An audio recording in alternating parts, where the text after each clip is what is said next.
I'm Rachel at Skin, and today I'm going to go over Aftercare with you. So Aftercare is really important. We're trying to prevent infection and irritation and promote healing. Your body and your immune system is really what's doing the rest of the work for you. So it is important to be healthy.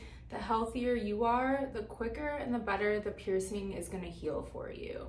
Septum piercings take 3 to 4 months to heal. That's the amount of time you want to keep up with the aftercare and keep the jewelry in. You definitely don't want to change this yourself until it's healed.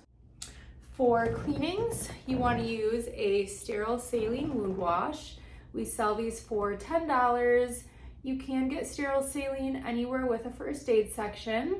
If you do get it somewhere else, make sure to read labels. You do not want a contact solution or a nasal spray. You also want to look at the ingredients. There should only be 2 ingredients, and that is USP grade water and USP sodium chloride, which is salt. The only difference between the ones I sell and the ones in stores is that mine is a mist. The ones in stores are full stream, which can be a little bit messy and you do go through product a lot quicker. For cleanings, take your sterile saline wound wash, wash your hands, spray each side of the piercing, and then spray a Q-tip with the saline and just go in and wipe away any buildup. Then go ahead and dry it with clean paper towel. You want to do 2 cleanings a day. You want to do one right after your shower and the other at the opposite end of your day. So if you shower at night, do one in the morning when you wake up, one at night after your shower.